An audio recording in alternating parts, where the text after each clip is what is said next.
दोस्तों, छत्तीसगढ़ में नई ट्रांसफर नीति को मंजूरी मिल चुकी है और नई ट्रांसफर नीति 2025 के दिशा निर्देश को जारी भी कर दिए गए हैं। लेकिन इस ट्रांसफर से शिक्षकों को क्यों बाहर रखा गया है और उनका ट्रांसफर कैसे होगा, इन्हीं सभी महत्वपूर्ण मुद्दों के बारे में हम इस वीडियो के अंदर विस्तारपूर्वक समझने वाले हैं। इसलिए दोस्तों, आप इस वीडियो को अंत तक जरूर देखिए, पूरे मामले को अच्छे से समझने का आप लोग भी प्रयास कीजिए। नमस्कार दोस्तों, मैं हूं आपका दोस्त लोकेश साहू और आप देख रहे हैं लोकेश साहू यूट्यूब चैनल। आप सभी दर्शकों का हमारे इस यूट्यूब परिवार में बहुत बहुत स्वागत है।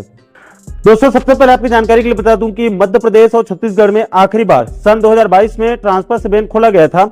इसके बाद से दोनों राज्यों में खुली ट्रांसफर में रोक लगाई गई है, यानी ट्रांसफर पर बैन लगा हुआ है।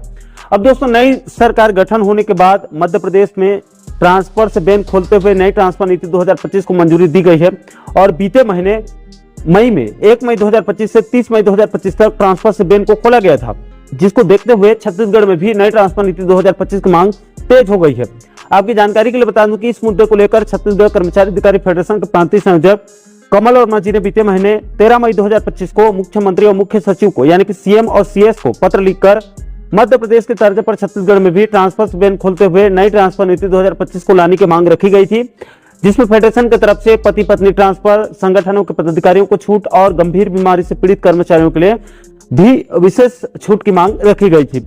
अब दोस्तों, इन्हीं सभी मुद्दों को संज्ञान में लेकर छत्तीसगढ़ सरकार ने भी ट्रांसफर से बैन खोलने का बड़ा निर्णय लिया है। इसको लेकर सीएम साय की अध्यक्षता में परसों 4 जून को हुए कैबिनेट बैठक में नई ट्रांसफर नीति 2025 को हरी झंडी मिल गई है, जिसके बाद कल 5 जून 2025 को छत्तीसगढ़ सामान्य प्रशासन विभाग यानी कि जीएडी की तरफ से 9 पेज का एक लंबा चौड़ा दिशा निर्देश को जारी कर दिया गया है। दोस्तों, जारी आदेश में बताया गया है कि जिला स्तरीय ट्रांसफर 14 जून 2025 से 25 जून 2025 तक तृतीय और चतुर्थ श्रेणी के कर्मचारियों के ट्रांसफर जिले के प्रभारी मंत्री के अनुमोदन के बाद जिला कलेक्टर के द्वारा किया जाएगा और स्वैच्छिक ट्रांसफर 6 जून से 13 जून तक किया जाएगा।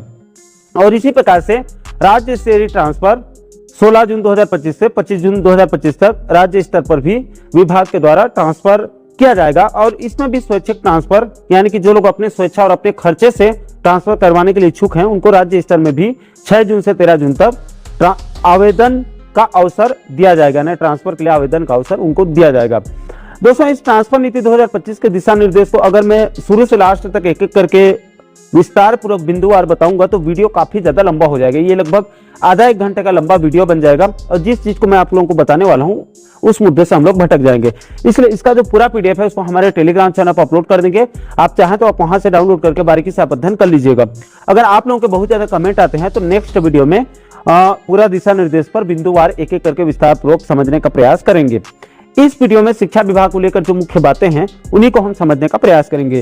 दोस्तों, नई ट्रांसफर नीति 2025 के लिए जारी दिशा निर्देश में यहाँ पर शुरू में ही कहा गया है कि राज्य शासन के द्वारा पूर्व में जारी स्थानांतरण नीति यानी कि ट्रांसफर नीति 2022 को हटा के उसके स्थान पर नई ट्रांसफर नीति या प्रक्रिया को निर्धारित किया गया है।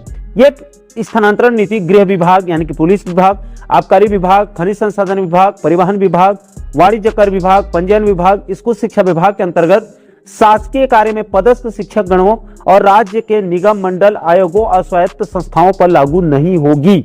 यानी कि दोस्तों, स्कूल शिक्षा विभाग के साथ साथ इन सभी विभागों और मंडलों में भी काम करने वाले शिक्षकों का भी ट्रांसफर नीति 2025 में ट्रांसफर नहीं होगा। यानी कि ट्रांसफर नीति 2025 से शिक्षक समुदाय को बाहर कर दिया गया है, उनको बाहर रखा गया है। अब दोस्तों, आखिर शिक्षकों को नई ट्रांसफर नीति 2025 में बाहर क्यों रखा गया है, इसका जवाब इसी दिशा निर्देश में आगे 2 अलग अलग बिंदुओं पर स्पष्ट किया गया है। दोस्तों, जारी नई ट्रांसफर नीति 2025 में सबसे पहले जिला स्तर के लिए पेज नंबर 3 के सरल क्रमांक 1.15 में साफ साफ कहा गया है कि इस नीति के तहत अध्यापन करने वाले सभी श्रेणी के शिक्षकों का स्थानांतरण नहीं किया जाएगा, क्योंकि उनकी युक्तियुक्तिकरण की प्रक्रिया चल रही है। यानी कि युक्तियुक्तिकरण की वजह से शिक्षकों का ट्रांसफर रोका जा रहा है। इसके अलावा इसी प्रकार से राज्य स्तरीय ट्रांसफर में भी पेज नंबर 6 के सरल क्रमांक 3.20 में भी साफ साफ कहा गया है कि इस नीति के तहत अध्यापन करने वाले सभी श्रेणी के शिक्षकों का ट्रांसफर नहीं किया जाएगा, क्योंकि उनकी युक्तियुक्तिकरण की प्रक्रिया चल रही है। इसलिए शिक्षकों के ट्रांसफर पर रोक लगाई जा रही है। दोस्तों, युक्तियुक्तिकरण की वजह से शिक्षकों के ट्रांसफर पर रोक लगाई जा रही है। लेकिन दोस्तों, यहाँ पर आपके मन में सवाल होगा कि आखिर स्कूल शिक्षा विभाग में युक्तियुक्तिकरण की प्रक्रिया चल रही है, इसलिए स्कूल शिक्षा विभाग के शिक्षकों के ट्रांसफर को तो रोका जा रहा है। ये बात समझ में भी आती है, लेकिन इसके साथ साथ बाकी के अन्य विभागों के शिक्षकों के ट्रांसफर पर क्यों रोक लगाई जा रही है, ये आपके मन में सवाल होगा। तो देखिए दोस्तों, इसको लेकर जानकारों की तरफ से बताया जा रहा है कि चूंकि अभी शिक्षकों के ट्रांसफर करने से युक्तिकरण पूरी तरह से प्रभावित होने वाली है। अगर अभी शिक्षकों का ट्रांसफर कर दिया जाता है तो स्कूल शिक्षा विभाग को युक्तिकरण करने की जरूरत नहीं होगी। इसलिए प्रदेश के शिक्षक संगठनों की तरफ से लगातार मांग कर रहे हैं कि पहले शिक्षकों के ट्रांसफर और प्रमोशन कर दिया जाए। इससे बहुत हद तक युक्तिकरण करने की जरूरत नहीं होगी। लेकिन शायद सरकार को युक्तिकरण करना ही है और शिक्षा व्यवस्था को चौपट करना है, इसलिए वो युक्तिकरण कर रही है और शिक्षकों को ट्रांसफर से दूर कर रही है। और अगर बाकी के अन्य विभागों के शिक्षकों के अभी ट्रांसफर किया जाता है तो शिक्षा विभाग के शिक्षकों की तरफ से भी ट्रांसफर में शामिल करने की मांग तेज हो जाएगी। इसलिए सभी विभागों के शिक्षकों की ट्रांसफर नीति 2025 से सभी को जो है वो दूर रखा गया है, ताकि कहीं से भी नई ट्रांसफर नीति को लेकर कोई विरोध के स्वर न उठे और उसका युक्तिकरण भी पूरा हो जाए। दोस्तों, यहाँ पर आपकी जानकारी के लिए बता दूं कि नई ट्रांसफर नीति में शिक्षकों को दूर करने के संकेत मुख्यमंत्री की तरफ से पहले ही दिए जा चुके हैं। दोस्तों, आपको याद होगा मुख्यमंत्री विष्णुदेव साय की अध्यक्षता में, चूंकि वो स्कूल शिक्षा विभाग को संभाल रहे हैं, इसलिए स्कूल शिक्षा विभाग के मंत्री की हैसियत से उनकी अध्यक्षता में 30 जनवरी 2025 को स्कूल शिक्षा विभाग की एक विभागीय समीक्षा बैठक रखी गई थी, जिसमें कुल 21 सूत्रीय एजेंडों पर चर्चा हुई थी और इन सभी 21 मुद्दों पर जल्द कार्रवाई करने के लिए सीएम की तरफ से अधिकारियों को निर्देशित किया गया था। दोस्तों, इस 21 सूत्रीय एजेंडे में 10वें बिंदु पर साफ साफ कहा गया है कि स्कूल शिक्षा विभाग के लिए स्थानांतरण नीति बनाई जाए, जिसमें ग्रामीण क्षेत्र में सेवा देने के बाद ही शहरी क्षेत्र में स्थानांतरण किए जाने की व्यवस्था किया जाए। दोस्तों, जिस समय ये विभागीय समीक्षा की बैठक हुई थी, विभागीय बैठक हुई थी और इन निर्णयों को लिया गया था, उसी समय एक वीडियो बनाकर आप लोगों को साफ साफ बताया था कि आने वाले दिनों में शायद सरकार स्कूल शिक्षा विभाग के 2023 के रुके हुए युक्तिकरण प्रक्रिया को 2025 में अभी अंजाम दे सकती है। और अगर युक्तिकरण किया जाता है तो इस वर्ष शिक्षकों का ट्रांसफर होना मुश्किल है, क्योंकि अगर इस साल युक्तिकरण के तुरंत बाद या फिर इसी बीच में ट्रांसफर कर दिया जाता है तो युक्तिकरण प्रक्रिया पूरी तरह से फेल हो जाएगी।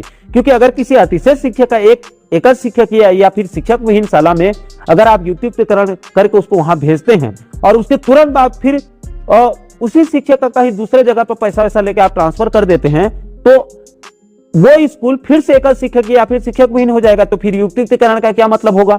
इसलिए राज्य सरकार की तरफ से स्कूल शिक्षा विभाग के साथ साथ लगभग आधा दर्जन से भी अधिक विभागों के शिक्षकों को नई ट्रांसफर नीति 2025 से दूर रखा है। हालांकि दोस्तों, यहां पर आपकी जानकारी के लिए ये भी बता दूं कि अगर किसी शिक्षक को, चाहे वो कोई भी विभाग से हो, अगर आपको ट्रांसफर की सख्त जरूरत है, आपके घर के आसपास आपको जाना ही है, बहुत जरूरी है, तो आप मुख्यमंत्री के अनुमोदन से ट्रांसफर करवा सकते हैं। यह प्रक्रिया आचार संहिता को छोड़कर पूरे 5 साल कंटिन्यू चलता है। इसके लिए आपको रूलिंग पार्टी यानी कि अभी वर्तमान में बीजेपी है, तो बीजेपी के किसी विधायक या फिर किसी कैबिनेट मंत्री या फिर कोई सांसद को जिसका सीएम के साथ अच्छा जमता है, उनको पकड़ना पड़ेगा, वही लोग समन्वय से ट्रांसफर करवा सकते हैं। इसके अलावा अभी कोई दूसरा विकल्प नहीं दिख रहा है। तो दोस्तों, अंत में आप लोगों को फिर से संक्षिप्त में बता दूं कि शायद सरकार ने अभी ट्रांसफर से बैन को खोलते हुए नई ट्रांसफर नीति 2025 को अपनी मंजूरी दे दी है और इसके लिए बाकायदा सामान्य प्रशासन विभाग की तरफ से स्पष्ट दिशा निर्देश भी जारी कर दिए गए हैं। लेकिन युक्तिकरण प्रक्रिया की वजह से अभी शिक्षकों को नई ट्रांसफर नीति से दूर रखा गया है। उनके लिए बाद में नई ट्रांसफर नीति बनाकर उनको आने वाले समय में, आने वाले दिनों में बाद में अलग से ट्रांसफर का मौका उनको दिया जा सकता है। लेकिन अभी फिलहाल शिक्षकों को नई ट्रांसफर नीति में कोई चांस नहीं दिया जा रहा है। उनके लिए सिर्फ एक ही रास्ता बचा है कि वो मुख्यमंत्री के समन्वय के अनुमोदन से ट्रांसफर करवा सकते हैं। लेकिन यह भी एक कठिन प्रक्रिया है, इसके लिए कड़ी मशक्कत करनी पड़ती है। तो दोस्तों, आशा करता हूं कि आप इस वीडियो के माध्यम से नई ट्रांसफर नीति से शिक्षकों को क्यों दूर रखा गया है, इसके पूरे गणित को आप बिल्कुल सरल शब्दों में अच्छे समझ गए होंगे। दोस्तों, इस पूरे मामले को लेकर, इस पूरे मुद्दे को लेकर आप क्या सोचते हैं, आप लोगों की क्या राय है? क्या नई ट्रांसफर नीति में शिक्षक समुदाय को भी मौका देना चाहिए अथवा नहीं? इस पूरे मामले को लेकर आप लोगों की क्या राय है? नीचे कमेंट बॉक्स में अपनी प्रतिक्रिया आप लोग जरूर साझा कीजिएगा। और साथियों, आप आगे प्रदेश के इसी प्रकार के और भी अन्य महत्वपूर्ण मुद्दों पर, महत्वपूर्ण टॉपिक पर आप आगे वीडियो देखना चाहते हैं तो आप हमारे चैनल को जरूर सब्सक्राइब कर लीजिएगा, ताकि आने वाले सभी नए वीडियो का नोटिफिकेशन जो है वो आप लोगों तक तुरंत पहुंच सके। दोस्तों, इस वीडियो में फिलहाल अभी के लिए इतना ही। इस वीडियो को अंत तक देखने के लिए आप सभी दर्शकों का बहुत बहुत धन्यवाद।